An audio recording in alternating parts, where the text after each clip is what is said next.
Ya, pemirsa, pernah tidak Anda tersadar sejam yang lalu merasa kepanasan tersengat sinar matahari, lalu tak lama tiba-tiba awan hitam bergelayut dan turun hujan deras disertai dengan petir yang menyambar.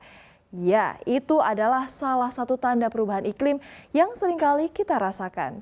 Awalnya diabaikan, kini perubahan iklim sudah mendapat perhatian banyak negara di dunia, bahkan sudah dibahas dalam perjanjian internasional. Salah satunya adalah Paris Agreement yang di dalamnya membahas perjanjian negara-negara di dunia untuk turut serta memiliki kewajiban berkontribusi dalam penurunan kenaikan suhu global.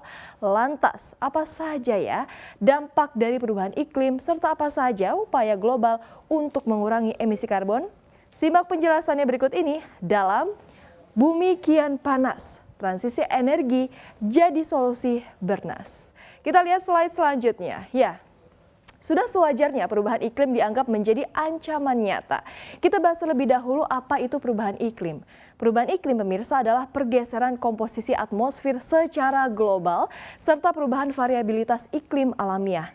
Sebetulnya pergeseran ini wajar dan juga alami seperti melalui variasi siklus matahari. Namun sejak tahun 1800-an aktivitas manusia menjadi pendorong utama perubahan iklim, terutama akibat pembakaran bahan bakar fosil seperti batu bara, minyak, dan juga gas. Lalu apa saja ya dampaknya? Ya pemirsa, perubahan iklim khususnya di Indonesia memberikan dampak kerugian yang tak kecil. Dalam hitungan pemerintah, Indonesia bisa saja kehilangan potensi ekonomi mencapai 112,2 triliun rupiah atau 0,5% dari GDP pada 2023 akibat krisis yang disebabkan oleh perubahan iklim. Pasalnya, indikator perubahan iklim dan dampaknya pada tahun 2021 semakin memburuk. Salah satunya adalah suhu terpanas yang terjadi dalam 7 tahun terakhir. Nah, ini seperti yang dampak perubahan iklim di yang pertama, yakni suhu yang ekstrim ya pemirsa. Misalnya saja untuk ini global.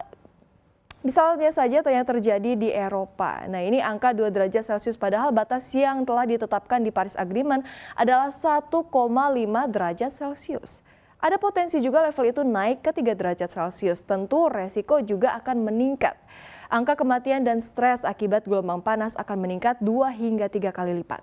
Sementara IPCC menyebut sejumlah negara Asia bakal mengalami kekeringan parah sekitar 5-20%. Bukan hanya itu, keberagaman hayati dan habitat sejumlah binatang juga akan punah. Teranyar pemirsa, pada Mei 2022 India menjadi korban. Perubahan iklim disebut membuat gelombang panas 100 kali lebih terjadi di negara tersebut. Pemerintah India melaporkan suhu maksimum rata-rata pada Mei lalu mencapai 50 derajat Celcius. Ini merupakan suhu maksimum rata-rata tertinggi dalam 122 tahun terakhir. Gelombang panas ini bukan hanya terjadi di India, tetapi terjadi juga di Pakistan. Perubahan iklim juga berdampak sektoral. Salah satu golongan yang cukup rentan terdampak adalah sektor pangan. Jika dibiarkan, bukan tidak mungkin pada tahun 2050 peningkatan suhu akan menyebabkan kekeringan di berbagai belahan dunia yang lebih parah lagi. Suhu bahkan bisa meroket hingga 60 derajat Celcius dan suhu tersebut pemirsa membuat manusia tidak dapat bertahan lebih dari 6 jam. Permukaan laut juga akan naik drastis dan menyebabkan badai ekstrim. Diprediksikan sejumlah kota terpadat di dunia akan tenggelam, sebut saja Alexandria, Kairo, Mumbai, Shanghai, Bangkok, bahkan Jakarta. Kita lihat slide selanjutnya. Ya, setelah mengetahui dampak serius dari perubahan iklim, tentunya dunia harus melakukan langkah pengurangan karbon secara progresif dan segera mencapai nol emisi. Secara historis, negara-negara maju seharusnya lebih bertanggung jawab dan mau membantu pendanaan negara-negara lain untuk memerangi krisis iklim. Untuk mencapai target yang telah ditetapkan di Paris Agreement, sejumlah negara melakukan konferensi yang dikenal dengan Conference of the Parties. Pada Oktober hingga November tahun lalu merupakan penyelenggaraan konferensi yang ke-26 sehingga dinamakan COP26. COP26 ini merupakan usaha dunia untuk mengurangi emisi karbon secara signifikan pada 2030 dan mencapai net zero emission pada tahun 2050. Konferensi internasional ini juga merupakan upaya untuk menjaga peningkatan suhu pada level 1,5 derajat Celcius serta bagaimana membantu pendanaan untuk menciptakan target pengurangan emisi karbon dunia ini. Di bawah perjanjian ini, berbagai negara menyebutkan target pengurangan emisi karbon mereka yang dinamai Nationally Determined Contribution atau NDC. Nah, Conference of the Parties ini menjadi ajang bagi negara-negara untuk mengungkapkan progres mereka di mata internasional, sekaligus untuk memperbarui rencana pengurangan emisi sebelumnya. Jika mengutip laman resmi dari IPCC, komitmen untuk menjaga kenaikan suhu bumi agar tidak lebih dari 1,5 derajat Celcius dapat mengurangi emisi CO2 di dunia sebanyak 45% pada 2030. Dunia juga dapat mencapai target nol emisi pada tahun 2050. Suhu bumi menjadi penting untuk dikendalikan sebab bersinggungan dengan iklim dan cuaca. Lantas bagaimana dengan upaya dari pemerintah Indonesia? Kita lihat slide yang selanjutnya. Ya, ini dia sejumlah upaya-upaya dari pemerintah Indonesia. Tentunya pemerintah Indonesia tidak diam saja. Berbagai upaya dilakukan untuk menyelamatkan bumi yang akan dihuni oleh anak dan cucu kita nanti. Presiden Joko Widodo memerintahkan Badan Meteorologi, Klimatologi, dan Geofisika untuk mengidentifikasikan resiko perubahan iklim dan dampaknya, sehingga bisa mengetahui adaptasi apa saja yang bisa dilakukan. BMKG juga diminta untuk memperkuat layanan informasi dan literasi, terutama di wilayah pertanian dan perikanan, supaya petani dan nelayan bisa mengantisipasi hadirnya cuaca ekstrim.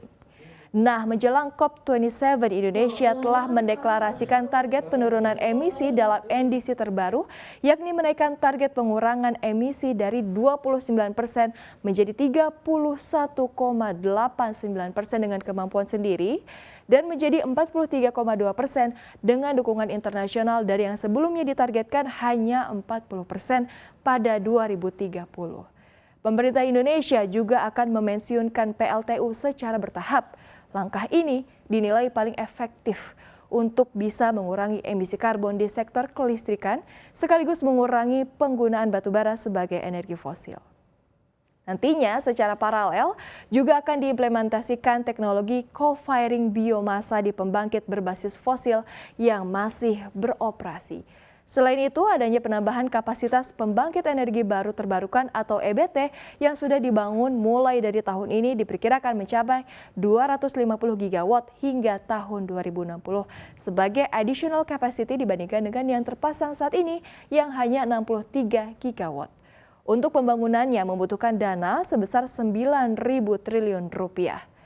Selanjutnya adalah carbon trading atau mekanisme perdagangan karbon baru yang sentralistik. Mekanisme ini memungkinkan sektor publik dan swasta dapat berpartisipasi dalam penurunan emisi gas rumah kaca. Nah, upaya lainnya yang juga dilakukan oleh pemerintah adalah dengan menggalakkan penggunaan electric vehicle atau kendaraan listrik yang dikatakan dapat mengurangi emisi karbon CO2 hingga 50%. Kita lihat slide selanjutnya. Ya, tahun ini Republik Indonesia menjadi tuan rumah KTT G20 yang akan dilaksanakan di Nusa Dua, Bali. Melalui presidensi G20, Indonesia telah mengajak seluruh negara anggota G20 untuk menghasilkan solusi global dengan menjadikan transisi energi sebagai salah satu isu prioritas presidensi G20 Indonesia. Hal ini memang akan menjadi tantangan, maka itu diperlukan komitmen bersama. Kementerian SDM mengatakan hingga tahun 2060 mendatang, RI membutuhkan bantuan dana sebesar 1 triliun US dollar atau 29 miliar US dollar per tahunnya untuk mencapai net zero emission. Skema pendanaan cukup variatif, yakni mencari dukungan investasi antar negara maupun lembaga internasional, melalui investasi asing, melalui skema pendanaan yang inovatif, serta transfer teknologi. Sementara realisasi investasi sektor energi terbarukan dan konservasi energi sepanjang tahun 2021 hanya mencapai 1,51 miliar US dollar dari yang ditargetkan itu sebesar 2,04 miliar US dollar atau 74% dari target. Sementara untuk tahun 2022, target investasi adalah sebesar 3,9 miliar US dollar. Hingga kuartal 3 2022, realisasi investasi EBT mencapai 1,12 US dollar miliar atau 55% dari target. Ya, pemirsa, sudah sewajarnya ekonomi dan alam dapat berjalan beriringan untuk lebih baik.